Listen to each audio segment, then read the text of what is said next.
Hi, this is Mike again with Keyhole Piano Shells. Today we're going to talk about how to install casters on the bottom of your piano legs. Now I have to apologize about the noise. The dust collection is running while we do some cuts. First we have to have the caster so that we can determine how long to make the cutoff.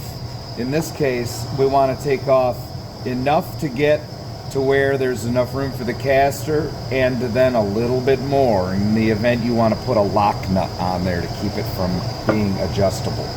So in this case, my jig here is already preset to this size caster, and it's all ready for being cut, as you can see right here. So we're going to go ahead and cut this.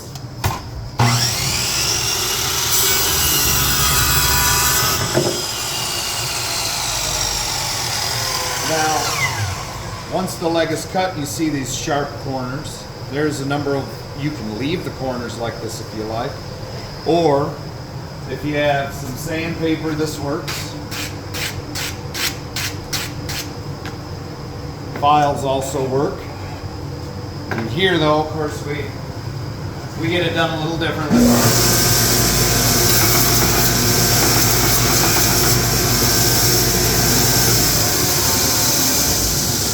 And this is kind of phase one, having your leg prepared.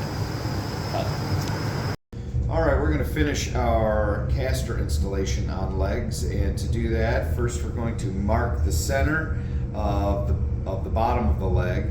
And some people, if you want to get as accurate as possible, would draw a line from each of the opposite points, and that'll tell you where your center is.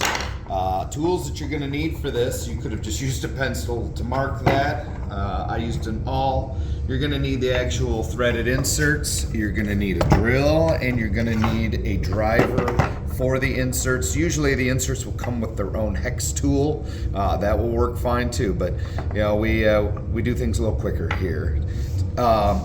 I didn't want to throw out a lot of numbers because your installation may vary depending on what kind of casters that you choose. If we send you the casters, we're going to send you the inserts as well. So they will already be matched up, and we would let you know what size drill bit you would need. In this case, it's a 7/16 inch drill bit, and our casters all have 5/16 inch threads. So we're next going to drill. I've already marked the depth with a piece of tape here. Drill our hole accordingly.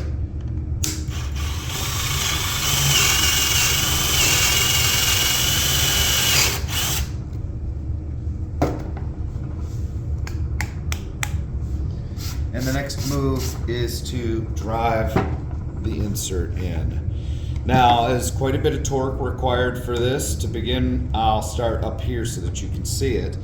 But once we get a little farther down, oh, I have a dead battery.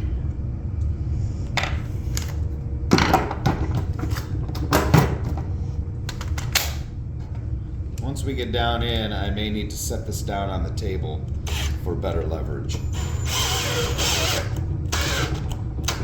Now, whenever possible, you want to aim to have your insert sunk below the level of the wood. This will make sure that if you ever take the caster off and it's dragged across a hard surface, that you're not going to mar that surface anymore.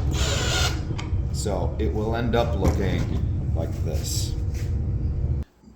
So now is the time we're going to go ahead and install the caster, and I advise that you use a lock nut. So it's just another 5/16, in this case, 5/16 nut that we're going to thread on first.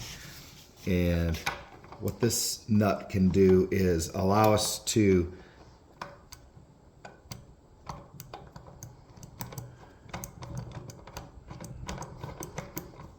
raise the height of the caster if I need to, or raise the height of the leg even, or the piano, if the pedal lyre extension is too long.